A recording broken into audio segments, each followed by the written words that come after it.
BYU, that's called Brigham Young University at Utah, where he's currently a full professor. In 1997 and 98, he was a summer faculty fellow at the Jet in California Institute of Technology, Pasadena, in California.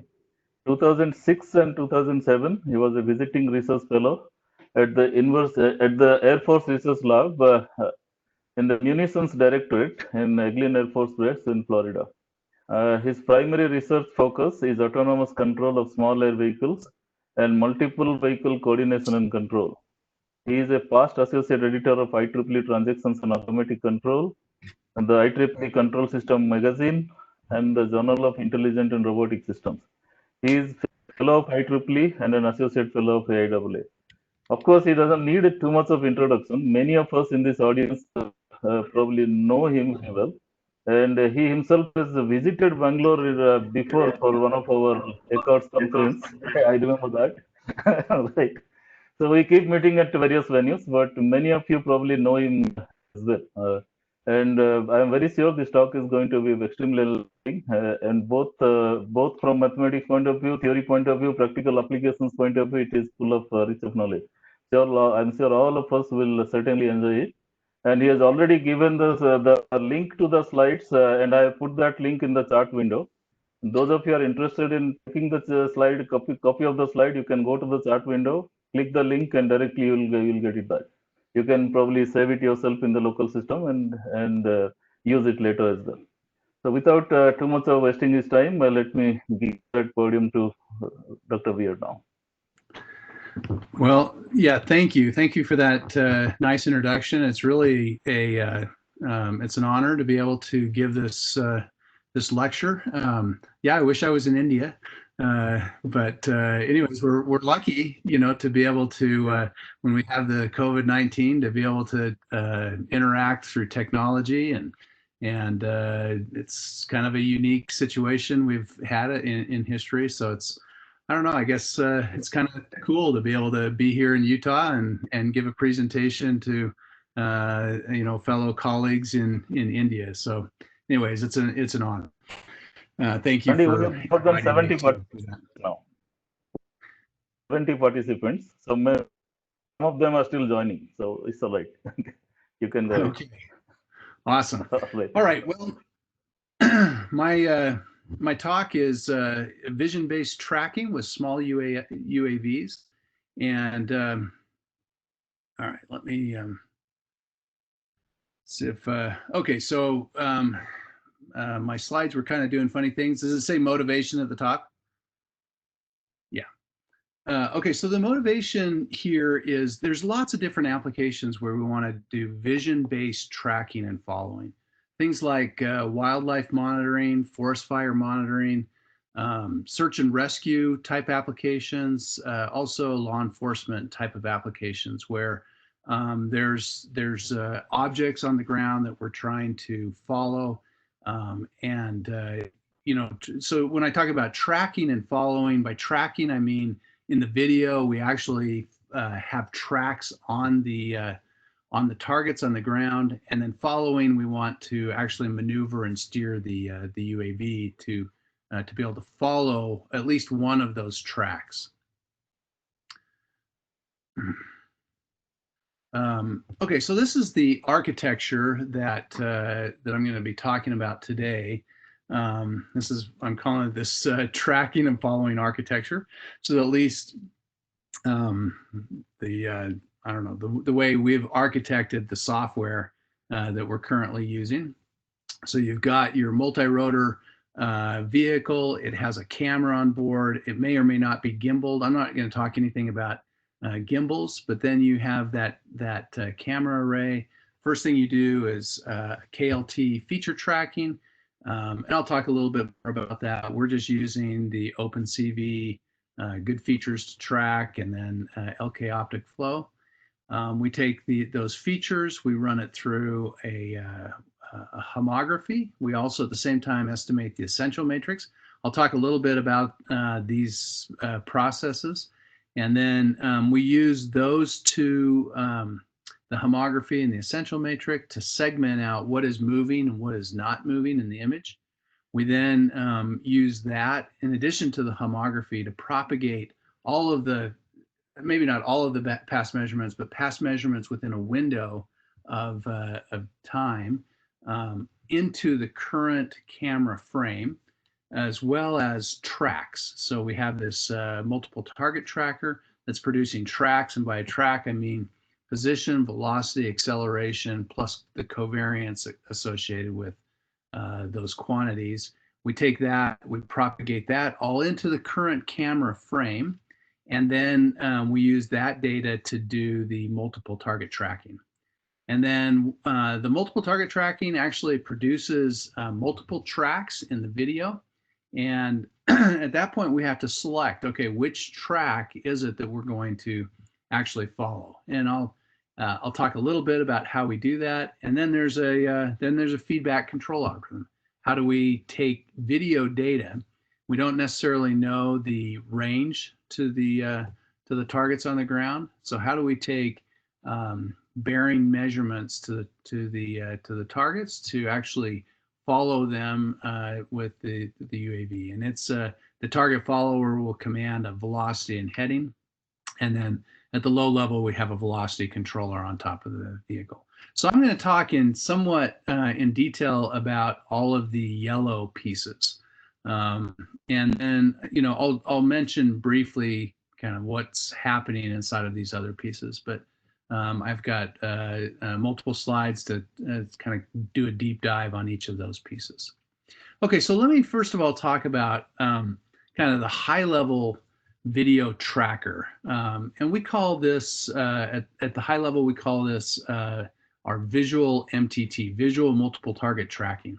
And the way the visual multiple target tracking, the way we've architected this is we have our camera, and then what we call the visual front end, where we do all of the image processing. And then we have our multiple target tracker, and it's this Recursive-RANSAC algorithm. And I'll describe what that is. It's kind of loosely based on the traditional RANSAC algorithm that's used in image processing. But we've actually used this Recursive-RANSAC in a variety of different settings. We've used it with LiDAR data. We've used it with radar data. We just have, when we do that, we have a different front end. But in this talk, I'm only going to talk about the visual front end, how we process the visual data, and then I'll talk about the multiple target tracking algorithm. So the visual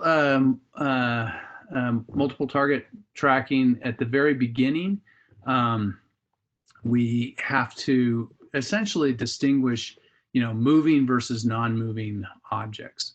And so what we do is we do KLT tracking. So again, this is just using OpenCV. We do good features to track. You can see it finds a bunch of features in the image. We then do the LK optic flow, and it finds, how those features move in the image. So there's going to be a lot of things that move all together because the ego motion, most of these are moving because of the ego motion of the camera. In other words, when the UAV moves, the camera moves, and so all of these features move on the ground. But if you have moving targets inside of this image plane, they will move differently than everything else. And we use that that fact to distinguish, what is moving versus not moving. So we do KLT tracking.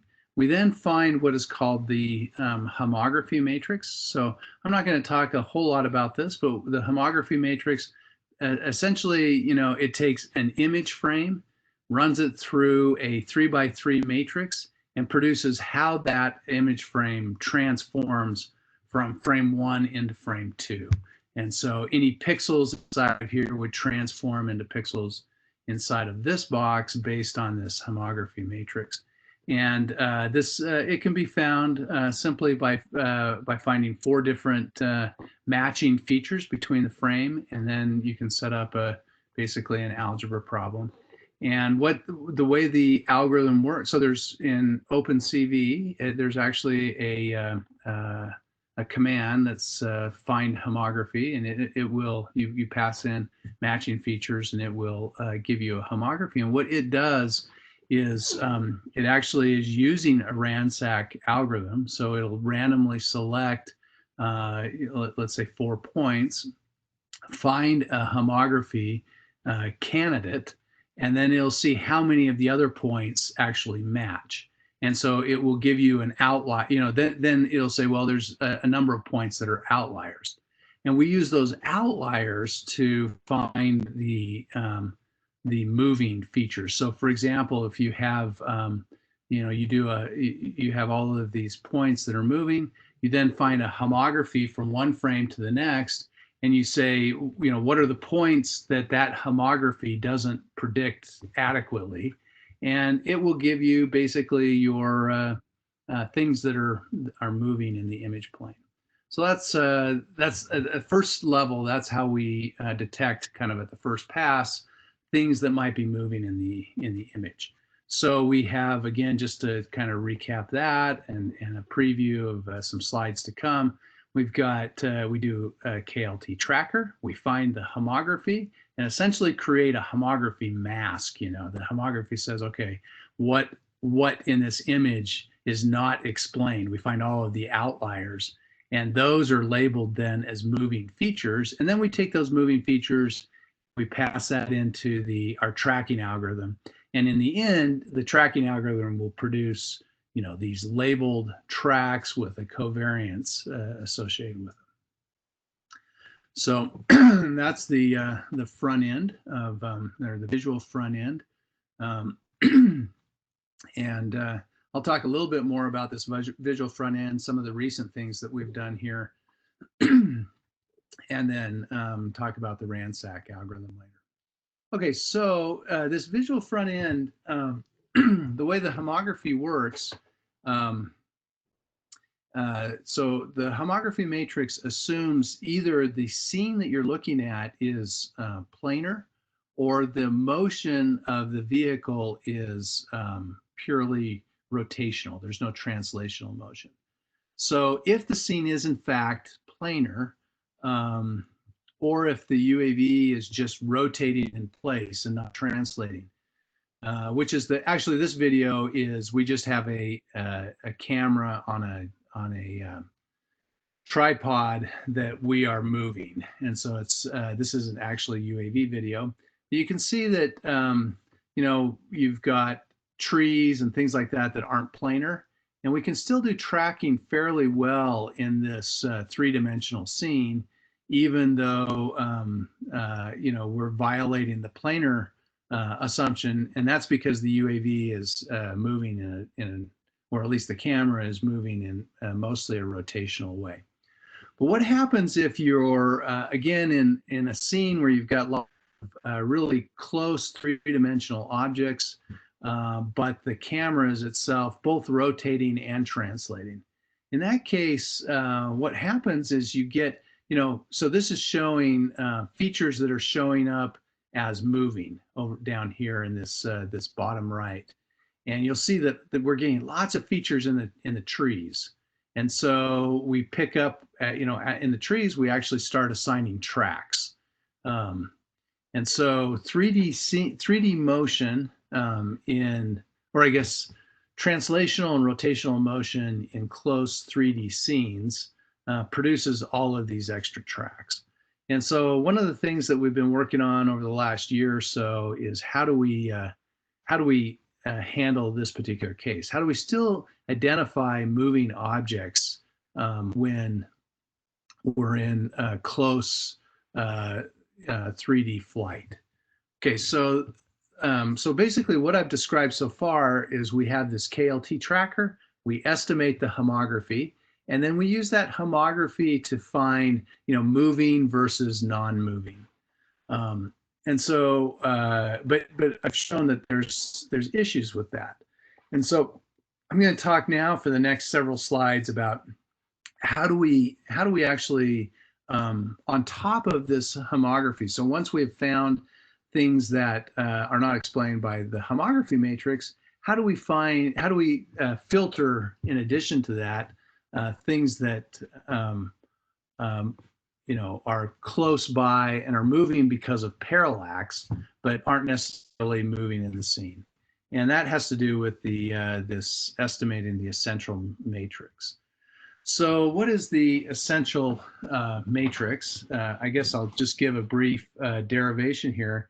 If you're moving, you have a UAV that's moving, you know, you take an image of a point on the ground in camera in frame 1, and then you move by, you know, you rotate and then translate. And the translation vector here is, so this is the translation of frame 1, or the position of frame 1 relative to frame 2 expressed in frame 2. And you take the that point and you get another image point, this P2 here.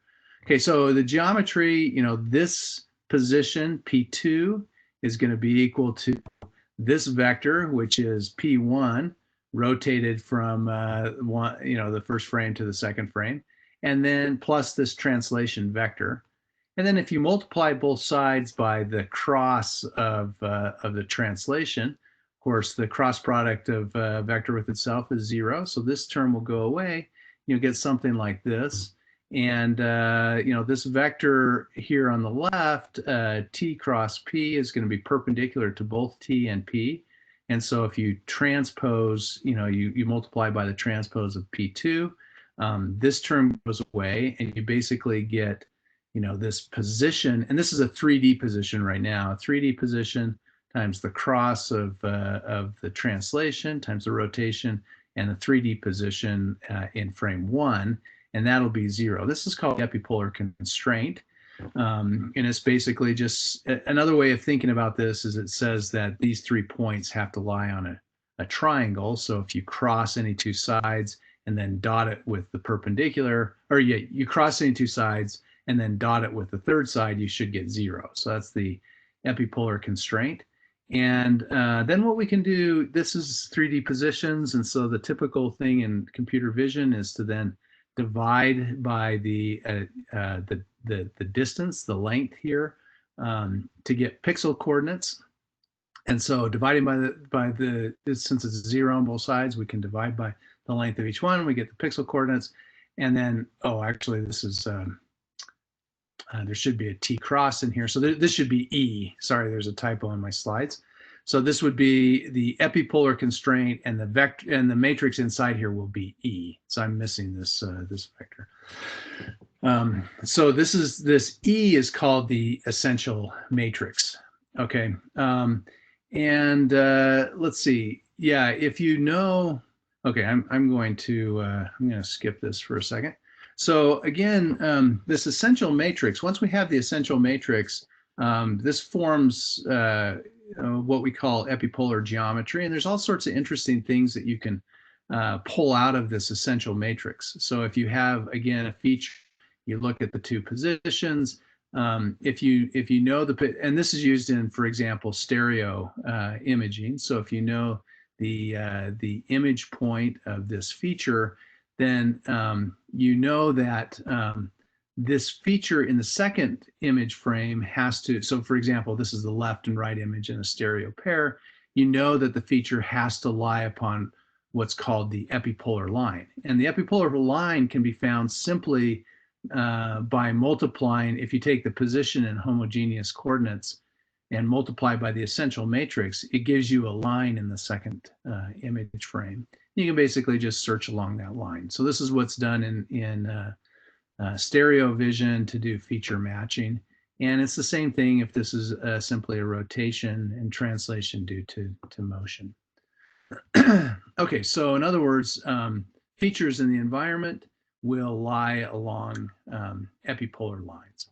So this is just another picture of this. And the basic idea then, if you have features that are close in the environment, that move in the image plane due to parallax, you can basically distinguish, you can say, well, at least those features, if they're stationary in the environment, they should move along these epipolar lines. In other words, you should be able to find the epipolar line in the second image, and the if the motion of the feature is along that epipolar line, then that implies that the feature motion is the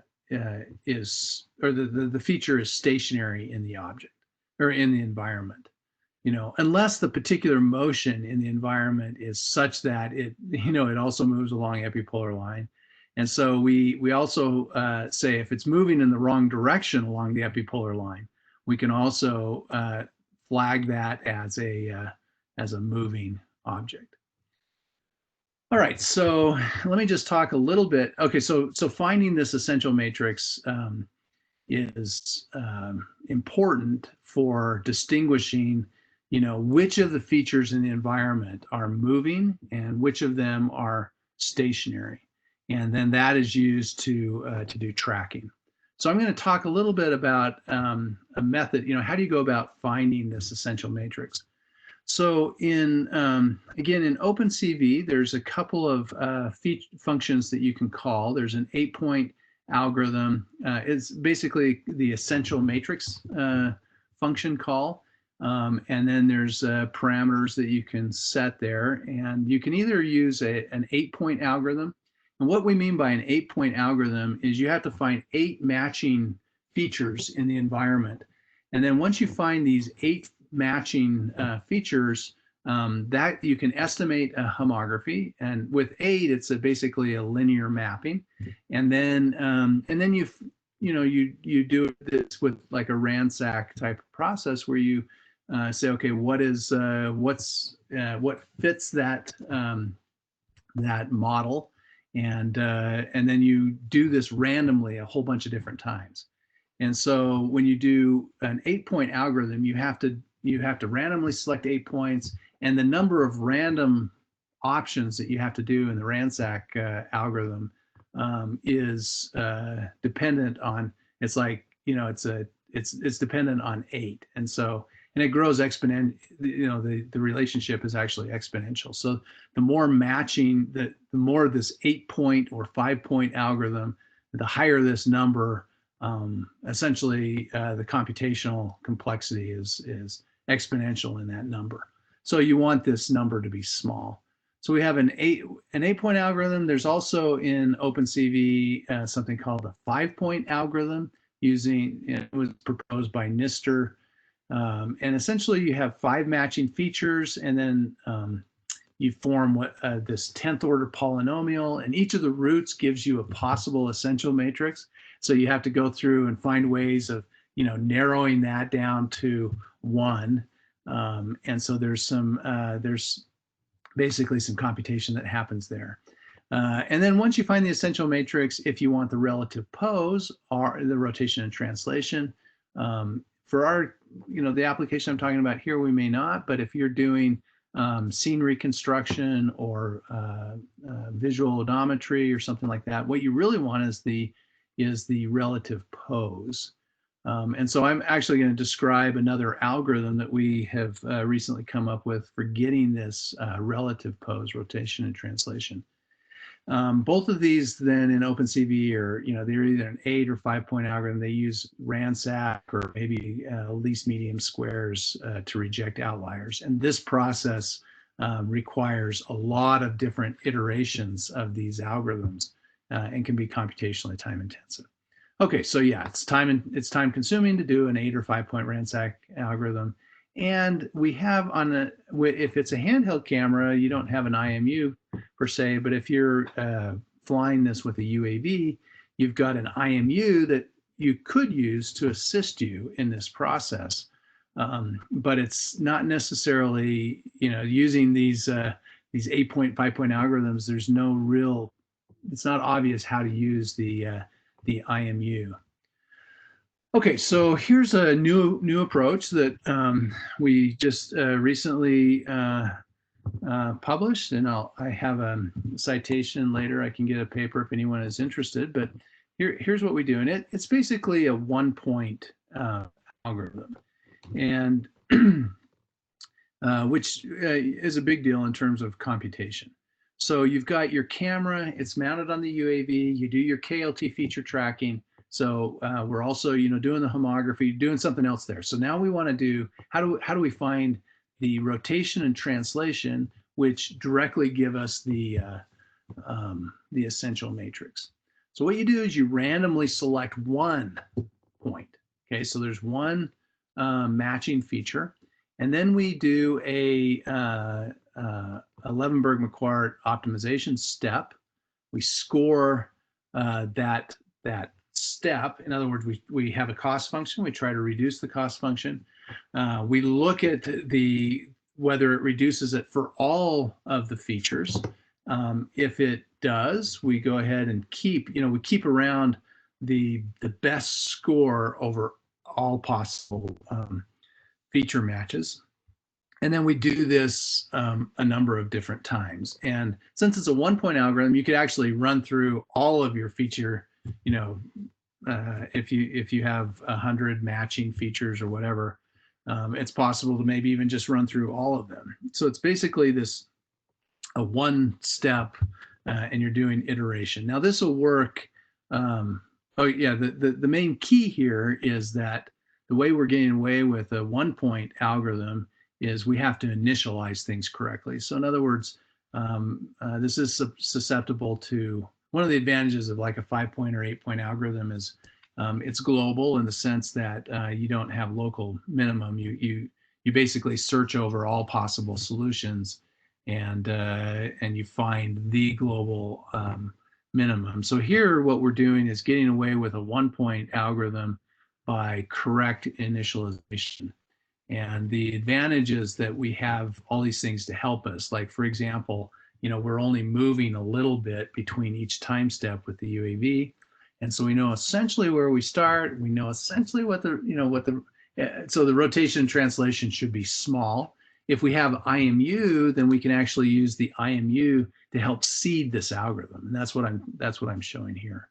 And that's the way we get away with this 1-point algorithm. Okay, so anyways, how does this all work? So what's the cost function that we're using? So the cost function, again, you could think about using the epipolar constraint directly. So you get your rotation translation, you form the epipolar or the essential matrix, you look at the epipolar constraint, this thing should be 0. And so that's kind of the obvious thing to do. In the vision processing world, it turns out that this, just using the epipolar constraint has some scaling issues. And so basically we just scale it by, this would be the first element of, this is basically when you multiply the position, the pixel position of the k-1th frame by the essential matrix, that gives you the epipolar line in this frame. And so essentially what you're doing is you're looking at the epipolar,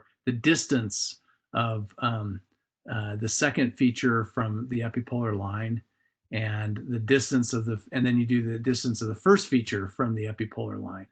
And so this is called the Sampson error. It's a fairly standard cost, I guess, in the computer vision world. And so the residual is going to be this, essentially a normalized version of the epipolar constraint. Okay, and then we do an optimization step. And the optimization step is a little bit tricky because the essential matrix is composed of a rotation matrix, and then the translation, when you find the essential matrix, the translation is basically a normalized translation.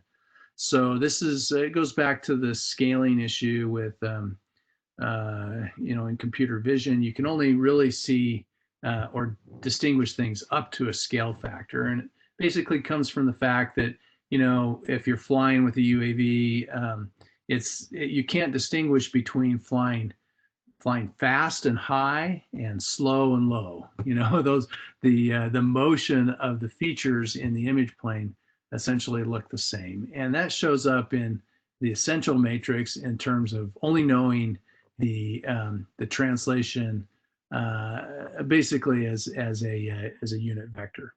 Okay, so in other words, rotation is an element of SO3. The translation is an element of S2. The sphere, the unit sphere in S3, And so what we do is we parameterize this, this normalized translation in terms of another rotation matrix. So it's going to be the third column or the third row, essentially, of the of another rotation matrix Q. And then so essentially we let T be the third column of Q transpose, and then we pick the first column to be any unit vector perpendicular to T, and then the second column to form a right-handed coordinate system. And so now we can write the essential matrix as this in terms of two rotation matrices, one, in SO3. And that means that we can write the residual, that normalize, that Sampson error, in terms of those two rotation matrices, and then matching all of the matching features in the image. Okay, so just a little bit of notation. We've got this, what we call the box plus and box minus operators. It's basically how do you add things in terms of rotation matrices. You have a rotation matrix and then something, a three vector. This is essentially how we add. How do you subtract two rotation matrices? You have to do a matrix log. So that's what that notation means. And then we've got the Levenberg-Marquardt algorithm, which is a standard optimization algorithm for doing nonlinear least squares. So if I have a nonlinear least squares problem where I'm trying to take the argument, I have a residual. The residual vector could be over a whole bunch of different vectors. So you've got data in terms of y1 and y2, and then you've got a parameter beta that you're trying to find. And the Levenberg-Marquardt algorithm takes that residual and expands it in terms of a Taylor series with the Jacobian. And then you basically form, again, the least squares of the residual, take a minimum. And if you were to, so J here is the Jacobian. And if you were to do basically a least squares algorithm, you get something like this, right? So J transpose J delta J transpose R. And now if we invert this, this would give us essentially a least squares, a local least squares fit. And if we do this iteratively, that's called a Newton-Raphson algorithm.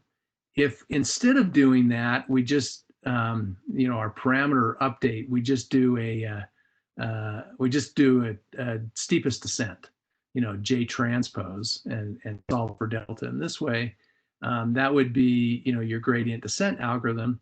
And Levenberg-Marquardt is essentially a combination of the two.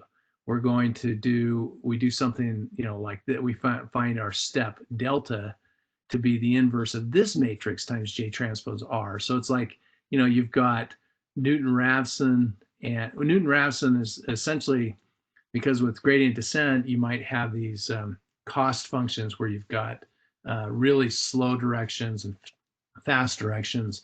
The J transpose J tries to make all of that circular.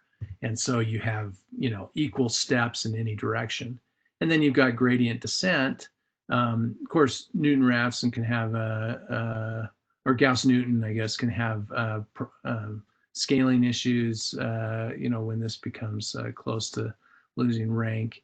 And so gradient descent works better in those settings. And so, Levenberg-Marquardt is sort of a combination of the two. All right, so that's so gradient descent would just be, you do this, the parameters move in this box plus sort of way, because we're on SO3 in terms of gradient descent. Then you've got your Gauss-Newton in terms of, it looks like a least squares algorithm, and then Levenberg-Marquardt is a combination of the two. And then you have this lambda parameter, and lambda is chosen at every time step to essentially, do a one-line search along lambda to find the best step size, is a way to understand that. Okay, so we basically have this, how do we do the Levenberg-Marquardt algorithm? You have a bunch of matching features, or you have one matching point. You have an initial guess in terms of the rotation and translation. You find associated with T0, your Q0, you set lambda to some nominal parameter. and then you compute the residual, you compute the Jacobian, you do your Levenberg-Marquardt step, go ahead and update R and Q, and then we have this update of, we do this update of lambda, and we do this iteratively to try to find the minimum for that one step. Okay, so how do we score? Once we do this with one feature point, how do we score it over all of the different feature points? And the way we do that is look at the median residual. And so, this algorithm essentially assumes that at least half of those feature points come from correctly matching, correct feature matching or correspond to stationary points. So there are some limitations here, but with UAV, usually with UAV video, you have lots of, you have a lot of correct feature matches. You have a few outliers that aren't correct. And then most of the points are coming from stationary points, and you have a few moving. This wouldn't work very well, for example, if you're trying to track thousands of people in a crowd where everybody's moving or whatever. So this would be, relatively few targets that we're tracking. Okay, and then we do LM. How do we seed? This is an algorithm that has to have an initial condition. How do you seed it? And if you have an IMU, you seed the LM optimization with the IMU prediction. In other words, you predict the rotation and translation, and then you with the accelerometers and gyros, and then you basically feed that into the LM algorithm. Otherwise, what we do is essentially take, however we move the last time step, we say, well, we're going to keep moving, say, in a constant velocity, constant angular acceleration way. So whatever our last estimate was from the previous time step, we'll just do the same thing. And then, as we go through that iteration, we always are using the best current hypothesis. Okay, and then here's the IMU prediction algorithm. It comes from a paper that's listed here. Okay, so if you do, what are the results? If you have OpenCV in terms of, OpenCV is again doing this 5-point RANSAC algorithm, and you look at its performance over time versus our proposed algorithm, and we seem to be at least getting to the minimum much faster. And in terms of computation, basically OpenCV, it spends all this time doing hypothesis generation. In other words, it has to call this 5-point algorithm many different times, and then it does this hypothesis scoring and post-ambiguation. I'm not going to talk about that, but essentially, our algorithm gives us about an order of magnitude faster. Of course, the disadvantage is that you have to seed it, and you have to seed it well. So you have to be a little bit clever about the way you seed the algorithm. Okay, so this is a summary of what we're doing. It's essentially a 1-point RANSAC algorithm with an LM optimization. Score it with Sampson error, and then we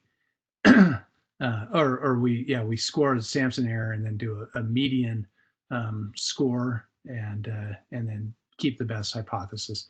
Do this n times, where n could be the number of total feature points. And this is in a paper that's about to appear in Journal of Automatica Seneca. Okay, so once we find the essential matrix, that's kind of a deep dive on that one piece. I'm not going to go that deep, obviously, on everything, but then what do we do? Well, okay, so with the homography basically, we find a bunch of features, and then you say, what moves according to that homography. So the homography predicts a certain, motion in red, and then features move, either as they're predicted by this homography, or they move not, there's some deviation. And anytime there's a deviation, we say, okay, that's potentially a feature that's moving relative to the scene. And so you can see all the red features here are things that are distinguished by the homography as potential moving features. So in the if we have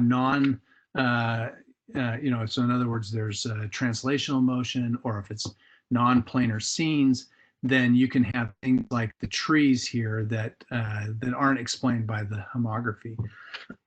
But now that we have the essential matrix, you know, all of these points, if they move along epipolar line, if they're stationary, they should move along epipolar lines. So we basically have this second distinguishing characteristic that says, okay, if features don't move along epipolar lines, you know, or they move opposite the direction of the epipolar, you know, how the epipolar constraint predicts that they would go, then we flag those as features that are moving relative to the scene. So we have this two-step process to do that. And you can see this is just a demo, a video. Hopefully you can see this through the WebEx. But you know, we're moving in this scene where we've got, you know, you can see down here, there's lots of features in the trees. There's features on these like telephone poles, on the building that's relatively close. But you know, comparing this to the epipolar constraint, you can basically label all of those as stationary objects and just pull out the moving targets in the background. Okay, so that's this first piece. How do we essentially decide what is what are potentially moving features and what are stationary features in the environment? The next thing we have to do is propagate all of those features into the current camera frame. And so, yeah, again, the tracking problem has to all be, this is a subtlety, you know, a subtle point, but it's extremely important. All of, you know, when you're doing this tracking problem, everything has to be posed in a unified coordinate frame. And typically, like with radar problems, the radar isn't moving. Or you transform everything into the inertial frame.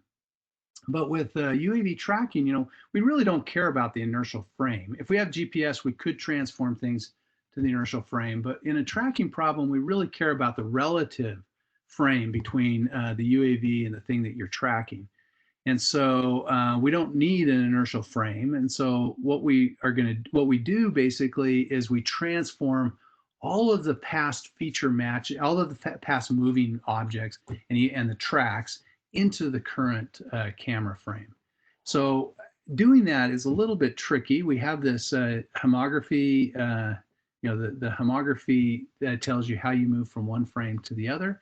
You can basically write this in terms of block coordinate frame.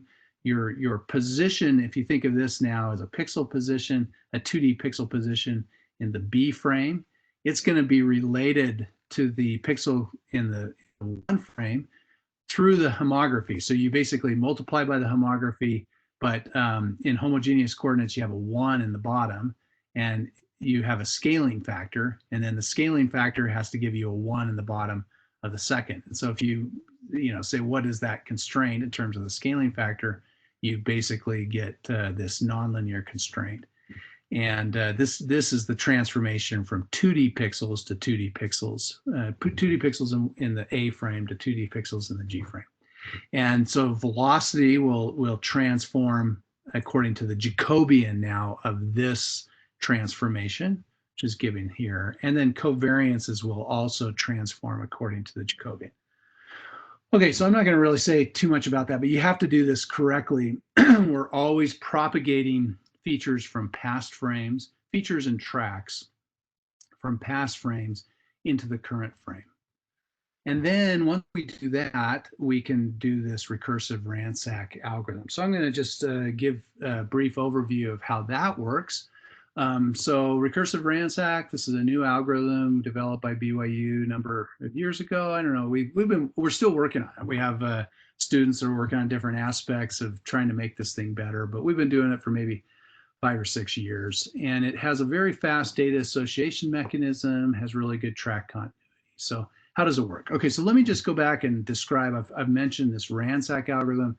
If you're working in computer vision, you know what this is, but if you're not, you may not know what the RANSAC algorithm is. So I'll just give a one or 2 minute tutorial. So the basic idea is, you know, suppose you have a bunch of data, and RANSAC is traditionally done in a batch process sort of way. So suppose you have a bunch of data and you're trying to fit you're trying to fit a model to this data. So for example, let's say we're trying to fit a line to a bunch of data.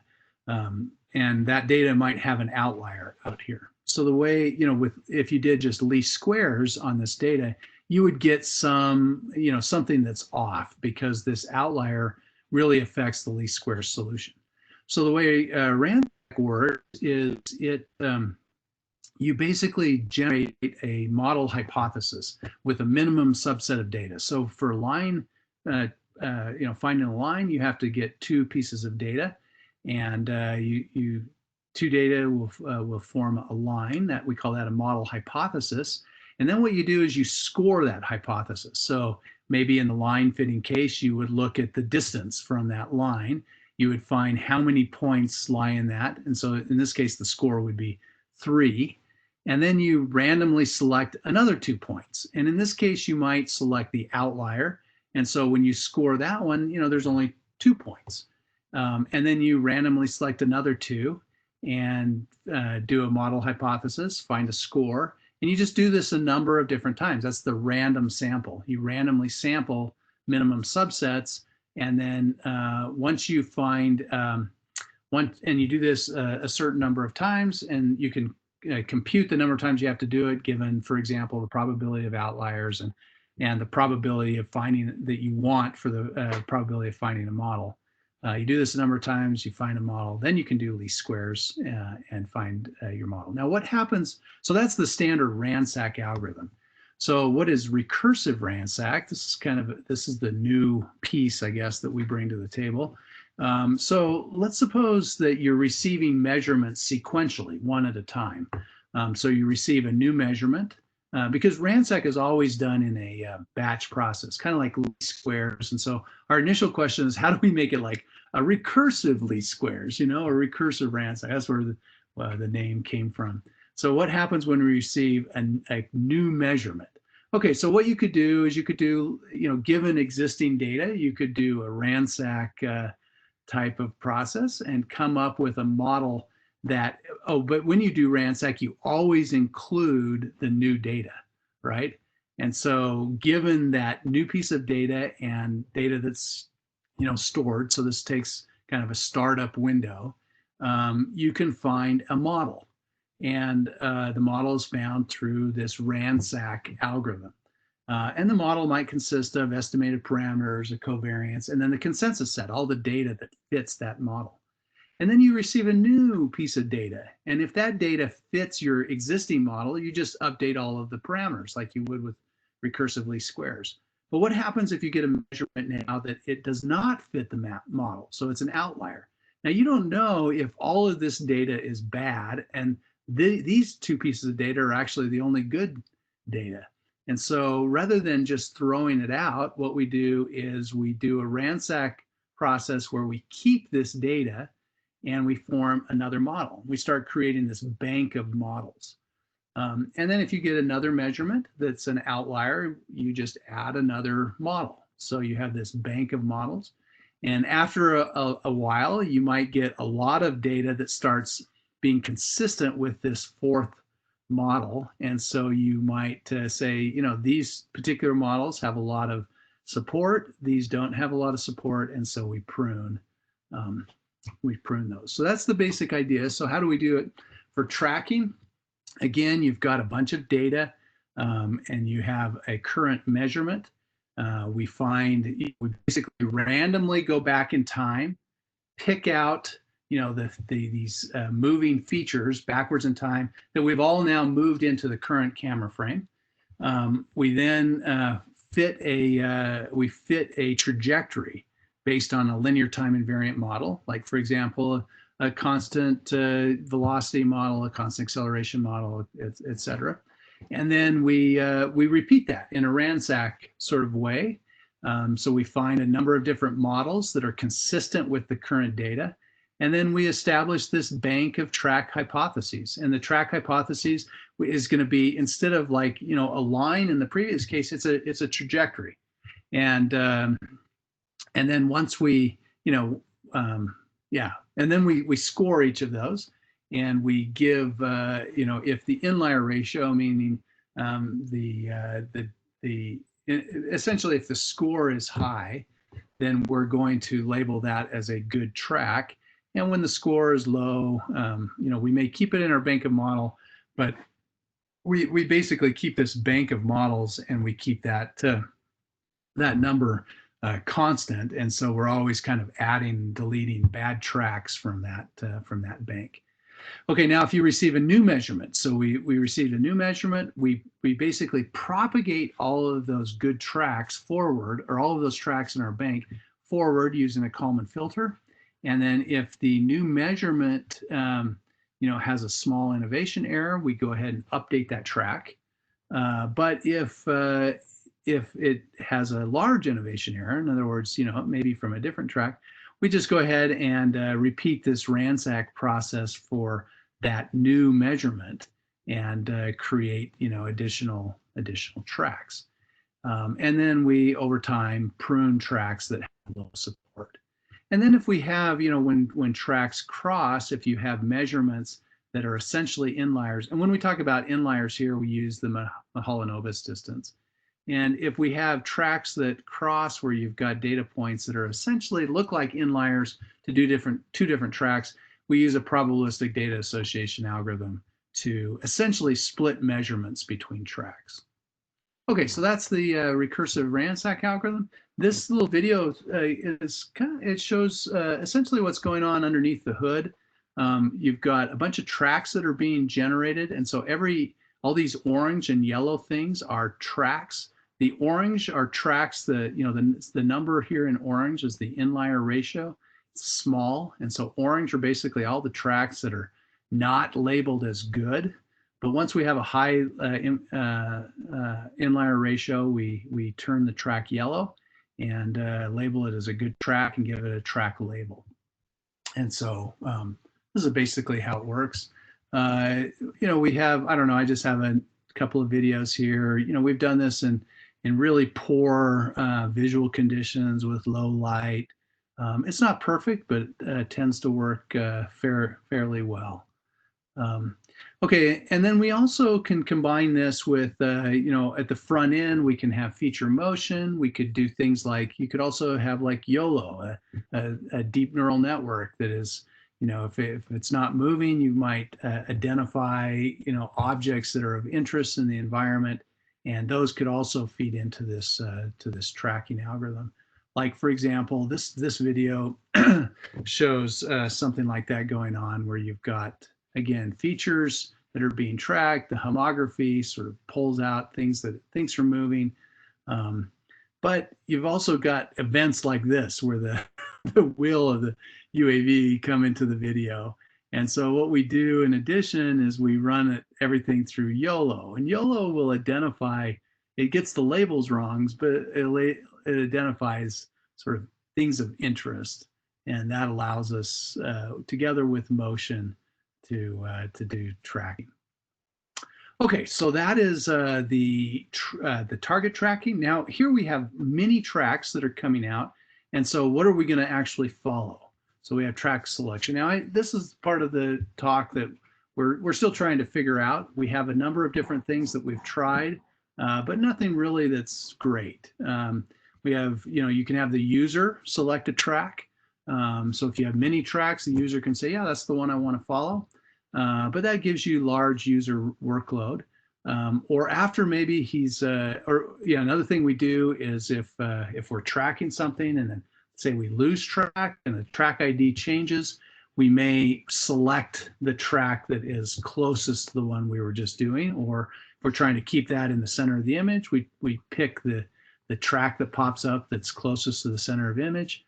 We've also tried to do things like template matching. So a user may initially select a target to follow, and we use templates. We build up this template bank, and then when we lose track, we basically try to find the current tracks that best match that template.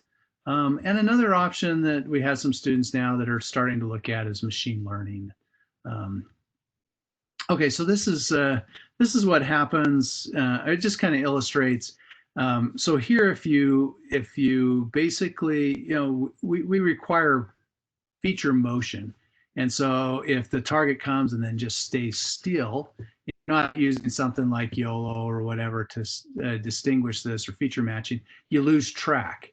And so over time, it doesn't know where it's at, but it's essentially knowing where the target ought to be. And so the next time something pops up in the vicinity, it goes ahead and starts tracking that. So again, track selection, this is something we're trying to figure out. But once you select a track, then you need to follow.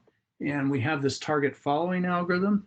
I'm beginning to run out of time, so let me kind of speed up. But the geometry with target following, again, the idea is we don't have the range to the target. We only have a bearing vector. So if let's let MT be the line of sight vector. It's we know the direction, but we don't have a magnitude, so it's normalized.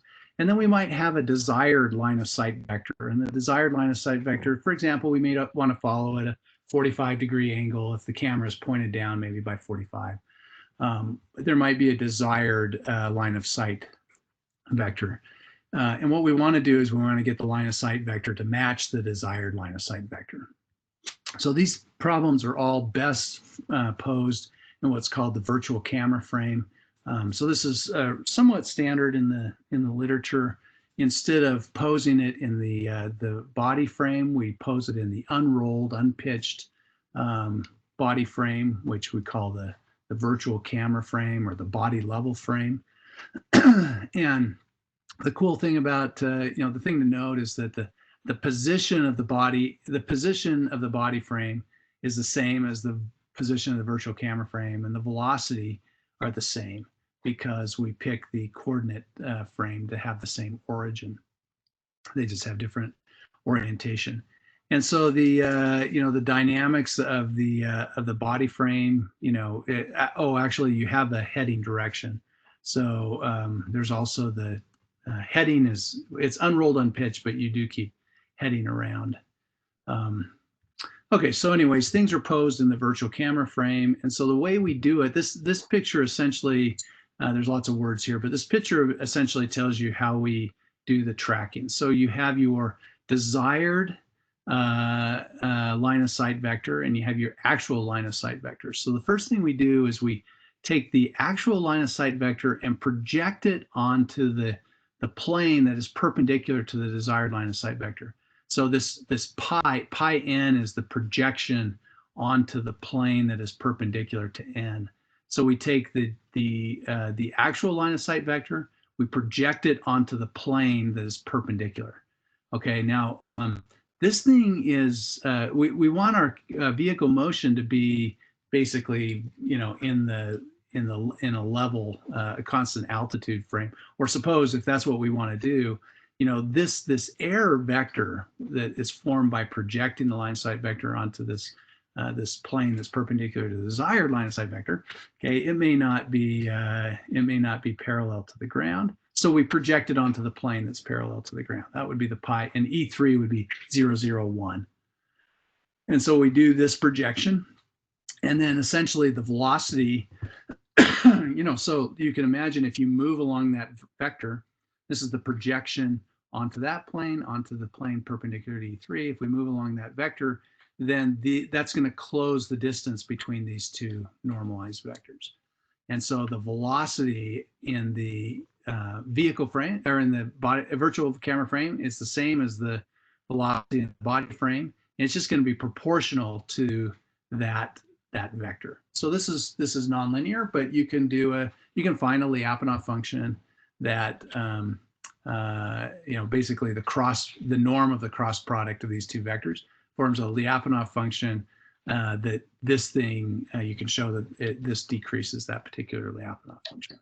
Hi, Randy. Sorry to interrupt. We seem to have quite a few questions. Maybe you'll. I just have about 5-10 minutes. I just have 2 slides and then I'm done. Okay, thanks. So this is just a slide showing all of that working together with target tracking and following. This is another one where we, you basically were following this person, I don't know. Yeah. Anyways, there's a couple videos that show it working. How's that? And we do implement this on the Jetson TX2. You can see that all of this fits on at about 30 frames a second. Most of the computation is in the good features to track and OK optic flow from OpenCV. And then our stuff is actually relatively small compared to those initial things. Okay, so I've gone through this algorithm for multiple target tracking, really kind of emphasize that 1-point RANSAC algorithm, and then we have an application to target tracking. Okay, so I'm going to I'm basically done, and I'm happy to take questions. Yeah, hi. Thanks a lot. Are you able to see the Q&A window, the chat window? No. Let's see. I think we should selectively take it because there may be different questions out there also. Yeah, we have about 10 to 12 questions. Radhakant, you can see them too? Yeah, I can see that. Okay, maybe you can do the. Okay, so but before that, I think Randy deserves an applause. So maybe some of us can represent the audience, right? Yeah, sure. All right. Yeah, So thanks for what is it? It's about 7:38 in the morning for you. What's the time, local time? It'll be 8:30. You're muted. You're. Ah, there. Oh yeah. Sorry. It's it's about 8:30 in the morning right now, so it's perfect for me. Very early for a presentation, though. Yeah, but thank you for staying up late and staying at work late. I appreciate it. Yeah, it's very much all right for India. I mean, just about 8 o'clock in the evening. So it works for most of the people here. Yeah. People sleep late. All right, Ranjit, thanks a lot for a very, very good, interesting talk. I think it was very much informative. And in fact, we have recorded your talk. Is it okay to have the record uploaded into YouTube? Yes, of course. Great, Okay, thanks a lot for that. So in case someone in the audience might have missed it, then you can still see it in the YouTube, but it will take a couple of days before we do that. All right, so let's get started with selective questions out here. So somebody is Viswanathan, who actually works in radar systems. He talks about can Recursive-RANSAC be used for ground-based radar and multi-target tracking problems? Yeah, we actually we've done a little bit of work on. So we're primarily doing vision based work, but I have some colleagues that have done some work with radar, and it tends to work pretty well because again, you get this outlier data, and if you can, and yeah, you fit models to the data, so you have a different front end. And the stuff that we have done, the radar was stationary, so we didn't have this problem of a moving radar. But yes, and we have some papers that if you send me an email with a request, I can send you papers that where we've done some work. Again, we haven't really been working on it, extensively, but we do have results that show it works pretty well with radar data. I think there are also some questions on homography, right? Sachit, wait a second, okay? So especially he is interested in multiple maneuvering targets. Yeah. Does it work for maneuvering targets as well? Yes, because you. So the idea is that you have this motion model for each of the targets, and if for example the maneuvering targets, we've actually looked at like a Dubin's car model, so it's got a constant turn radius, and if essentially what it's doing is it's taking data and fitting that data to these models, and so the maneuvering targets, I mean, they need to be maneuvering according to some model, but we did with the visual data, we actually looked at interacting, IMM, the interacting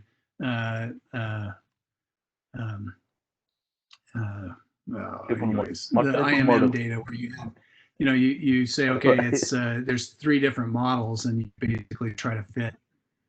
Yeah, interacting multiple models. I'm sorry. Yeah, maybe it is early here. Anyways, we have done some work with interacting multiple models, and I mean, all of the little tricks that you play with maneuvering models, you can do with this recursive-RANSAC algorithm as well. All right, thanks a lot. Sachit, you can ask another. There were some questions on homography, something about the blue lines or something. Let's see if I can find that. Yeah, I wish, see, I've got my chat window open, but I'm not sure how to. So there is a Q&A tab. There's a Q&A tab. No, I think the Q&A tab is not there. So Sachit, what I suggest is you look at the chat window. I will look at the Q&A. Okay. That is, so will not. So before you look at that, let me take another one. Okay. Somebody like A.T. Kishore, he asks, is there a detect and avoid algorithm you have for collision avoidance from mathematical perspectives and real life examples of studies done with live drones? So yeah, that's a great question. We had a project a little while ago where we were doing a detect and avoid, and actually we were using Recursive-RANSAC in the detect and avoid application we tried it with onboard and we just had logistical issues, so we did it off board.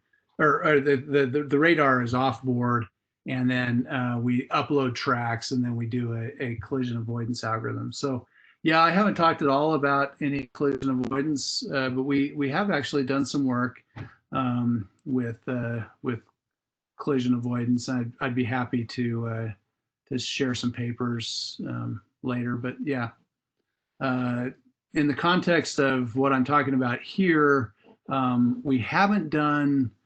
It's kind of like where we're going in the future. In fact, I've got several students working on, what happens if we're flying into an area, like we want to land in an environment that has moving objects, but also moving scene. Can you come in, do scene reconstruction, plan a path, and then avoid objects that are moving in the scene? So I am interested in that problem, and we're actively working on it, I guess is the thing I can say. So the one is from Kuntal Ghosh, and he asks, what would be the threshold motion of the target to be tracked successfully? What would be the threshold? And second question, is there a latency associated? So how fast can things move? Okay, so that's an excellent question.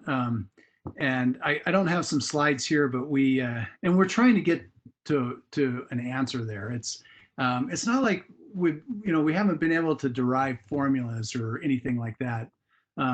So we're really playing with this thing experimentally. We had a scenario where we have a contract where we're trying to follow essentially somebody walking on the ground from a very high flying, fast moving UAV. And the original video we got, we couldn't do it. And then we've been playing with different, basically how do you use the IMU? How do you play with things?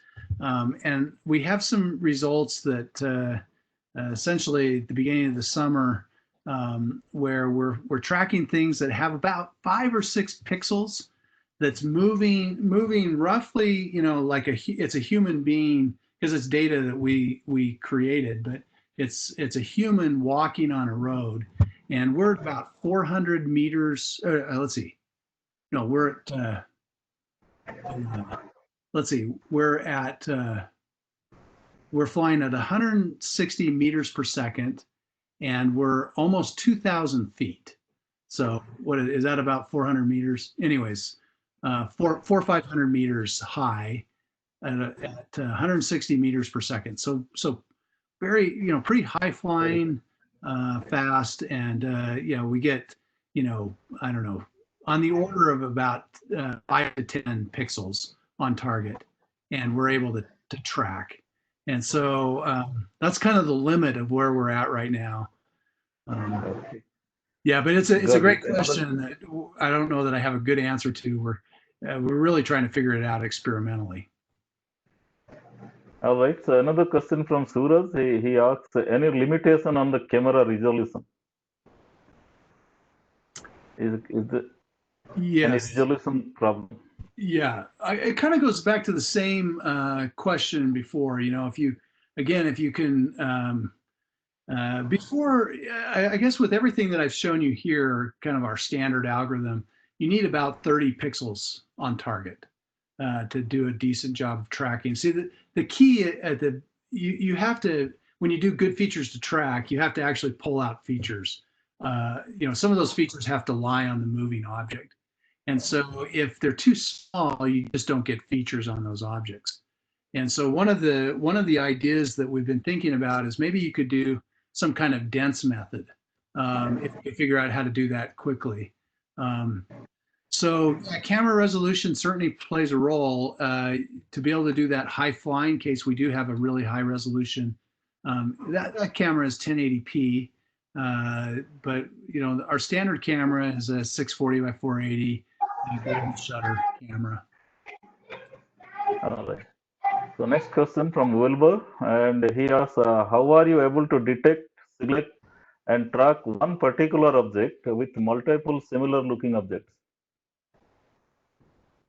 So yes, this goes to what we're really the visual front end is looking for motion, and so we can have things that look the same as long as the motion. So okay, so where does this algorithm fail? If you have two very similar looking objects that come together and kind of go together and maybe cross and then split, there's a likelihood it'll get it wrong, right? Because it's not, when they come together and then split off, it's just looking at motion. Now, when they're crossing like this, it uses the velocity vector to distinguish between those two targets. But if the velocity vector aligns and the positions align, then our algorithm can't distinguish between the two. All right, thanks a lot. The next question is about from Atharva, and he's asking, using YOLO and Recursive-RANSAC, are you able to track multiple moving objects in same frame? For example, car and human, both in the same frame with different velocities. Yes, of course. Yeah, we can do that, and we don't need YOLO to do that. So if you again, we don't distinguish. We're not looking specifically for people or cars or elephants or whatever. We're just looking for things that are moving, and if they're moving and they have, we use a constant acceleration model. If they move and they look like they're moving with a roughly constant acceleration, then we can track them. What YOLO does for us is YOLO, and by the way, YOLO, when you run YOLO, YOLO is trained on data for cars in in urban environments, and so it'll find stop signs and things like that. If you run it on data from an aerial vehicle, it gives you all sorts of interesting results. Like you'll have a building, and people it'll say are birds, and the building it'll say is like an iPad or something like that. But so we basically ignore the labels. But what YOLO does is it's really good at finding things that are interesting. So it might pull out a stationary person or a stationary building that our front end is looking for motion, and so it basically doesn't see anything that's not moving. So if a person is standing in the middle of a field and isn't moving, we won't see it. But YOLO will pick that person out, and then we can use that as data that feeds into the Recursive-RANSAC algorithm. Of course, it's stationary, has a constant acceleration of 0. So it'll once we get data, we'll track it just fine. But yeah, we're not doing any kind of labeling, or other than potentially, doing, like when I was talking about the matching, not feature matching, but matching or template matching. So with template matching, there we were looking for particular templates, but that's kind of an add-on. The standard algorithm is just looking for motion. Yeah. The next question is from Dr. Soundararajan. He was the chair of the AESS Bangalore chapter before me. So he is asking about sensitivity of the algorithm with respect to IMU errors as well as with respect to altitude, the flight altitude and IMU errors. Yes, so that's a great question too.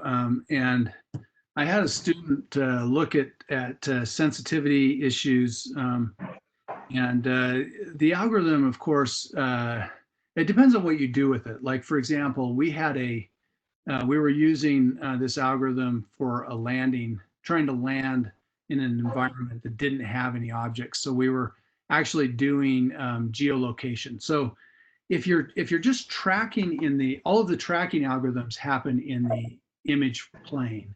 If you're trying to track down in the inertial frame, then you become there's this transformation that pushes things down into the inertial frame, and you become quite sensitive to errors in roll and errors in pitch, errors in altitude. If you're just simply tracking in the target frame, then those, you're not nearly as sensitive to altitude, to roll, and to pitch. But once you try to do it in the inertial frame, then there's all these sensitivities. And so we've been looking at, can we do some kind of, instead of using just measurements, IMU measurements for roll, pitch, and internal measurements for altitude, can we use visual data to reduce that sensitivity? But yeah, it is, once you do things in the inertial frame, you do get all of those standard, you do have all those standard sensitivity issues. So thanks for that. The next question is from Amit. He asks, what if the Recursive-RANSAC algorithm fails? Does it ever fail? I mean, if it fails, then what do you do? Yeah, yes, it does fail, because what you'll do is you'll get tracks, and then if you lose measurements, or you have occlusion for a long period of time, the track, basically the score for the track drops below our threshold, and you may lose that track ID. And so that was kind of so when I was talking about track selection, so if you're tracking you have many different tracks, you've selected one to follow, let's say, and then you lose that track. What do you do? And that's I mean, I don't know that I have a really good answer to that question. We're trying to figure it out. Do you use some kind of machine learning algorithm? Do we? Everything we have right now is essentially an ad hoc scheme to pick a new track to follow. But yeah, you do lose tracks, and we're trying to work on. We're trying to figure out, why do we lose track? Some of them are just because we have bad visual data. Some of it is if you have very rapid motion. So we're working on how do we use the IMU to make it so that we don't lose tracks as much. The one thing I can say is we've done extensive comparisons between Recursive-RANSAC and things like MHT and the PD or the PhD filter. And all of them, not that Recursive-RANSAC performs better on every metric They all kind of have their metrics that they do well on. But one thing that Recursive-RANSAC does really do well on is track continuity. So once we get a track, we tend to, like the PhD filter, if you've played with that, you're always kind of losing the track and getting it back. And, you know, it's you have this really poor track continuity. So Recursive-RANSAC, and that makes it really hard to follow something with a UAV. But Recursive-RANSAC at least has, compared to these other methods, has very good track continuity. And the other thing it does well on is it has a very fast data association mechanism. Essentially this RANSAC, you know, it's like a randomized search for data association. And so the data association piece is quite fast compared to, for example, the MHT algorithm. I hope that answers that question. Thanks a lot. It's a long answer, but it's a good answer. So the next question, I think the same question is from two people, so I'll combine that. One is from Amit and Joyce. Both of them would like to know whether it is a good idea to apply vision-based tracking for high-speed UAVs, or is there any maximum speed for the moving object that can be tracked well? Yeah, you guys ask great questions. You know, these are all questions we're asking as well. You know, how fast can we move? And okay, to be completely you know, fair, right now we move relatively slowly, and when we start to move really fast, like for example, we have put this on fixed wing vehicles and followed things with fixed wing vehicles. But with fixed wing, you get lots of these weird things happening. You know, like that video I showed with the landing gear kind of showing up, the wing will kind of pop in, and so we as we've been putting this on fixed wing vehicles, yeah, we've been trying to resolve some of those issues. The real issue is, you know, can you move really fast, like inside of, like the question that we're trying, or the problem that we're looking at right now is, can we land like hybrid vehicles where you've got forward flight and you know, transitions from forward flight into hover flight, instead of doing this really slow forward flight, stop, hover to the ground, can we do this very fast landing maneuver where you transition quickly from forward flight to hover flight in the presence of moving targets, where you're having to maneuver around those targets. So that's like the problem we're working on. And so we're hoping that we can figure out, you know, how basically some of these limitations, you know, how fast can we move, how fast, you know, what can we do in terms of tracking objects. Anyways, but I do go back to my previous answer. You know, we do have this, it's a fixed wing vehicle flying at about 160 miles an hour, but it's quite high, about 2,000 feet, so 500 meters or so. And, you know, we're able to track a relative, tracking fast, when you're moving fast, tracking fast objects is not near as hard as when you're moving fast, tracking really slow objects, because the slow objects, you know, they go out of your film or field of view so fast. Oh, maybe that's a good answer. Is, you know, we need right at the very beginning, you have to have a certain number of frames before you can start tracking. There's this initialization phase, and we need about 20 to 30 frames of data before the tracker kicks in. So if you're moving so fast that you only get 10 frames of data, this algorithm will never pick it up, because it needs that kind of initial, it needs data to be able to fit trajectories to it. So we need sort of on the order of 20 to 30 frames before we can fit good trajectories to that data. All right, thanks for that. The next question is from Sanket, who works in National Space Laboratories.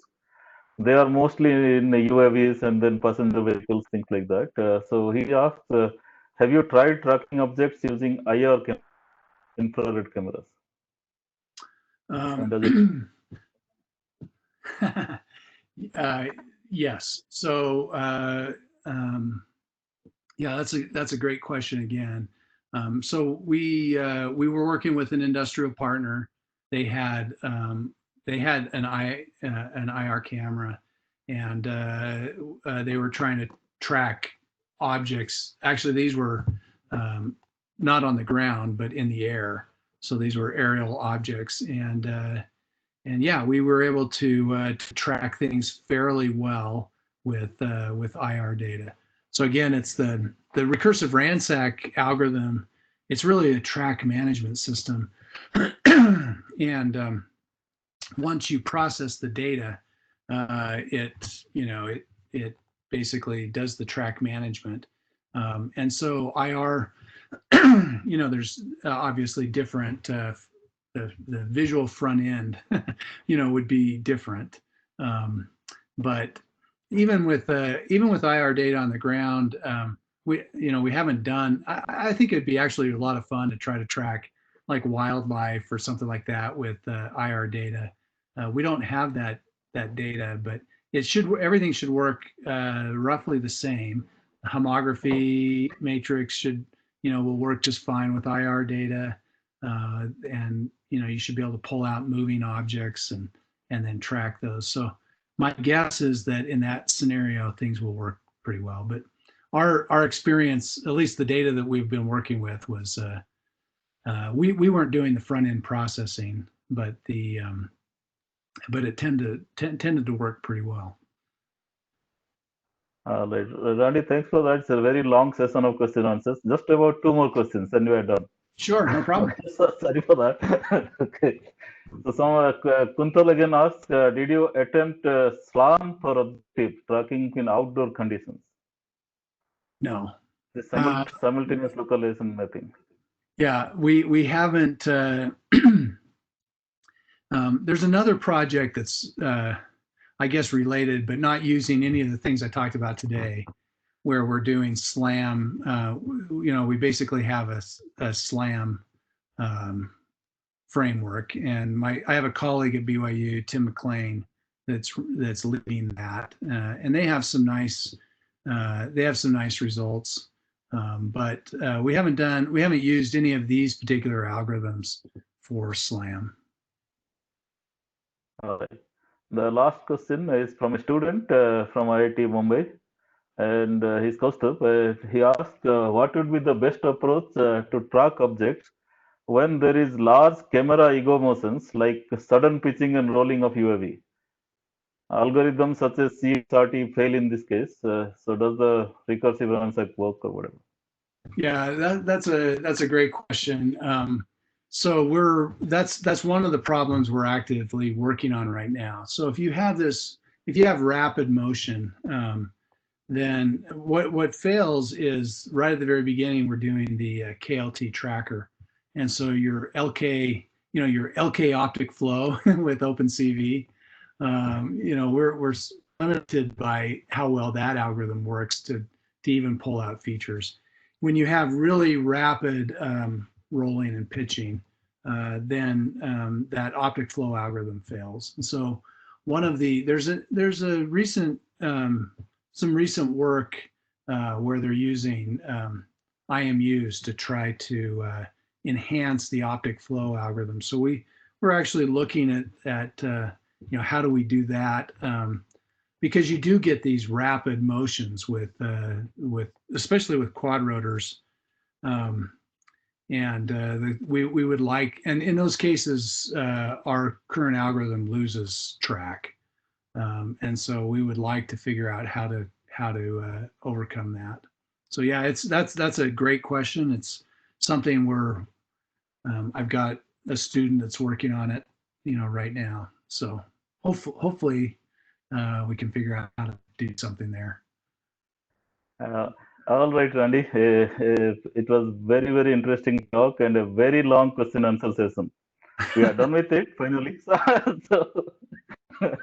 And there were 120 participants. So eventually. Awesome. So well, it's been my pleasure to give the talk. Thank you for the invitation. Sure. It was very interesting, and I think you certainly deserve a big applause. Unfortunately, all are muted. Maybe some of you can unmute it and probably give a very, very big applause. Okay, Well, about thank you. that. Thank you. And thanks a lot. I think all of the participants will keep doing such things. Watch out for our notice. And in fact, you are not an IEEE member, then I will suggest that you become an IEEE member and also become member of either AESS or CSS or both or whatever society kind of interests you. And keep coming to this, and we'll have a lot more interesting talks in the future. Thanks again, Dr. Beard, and we'll meet you sometime. Thank you. Okay. Thank you. Great. Thank you. Thank you. Thanks very much. Bye.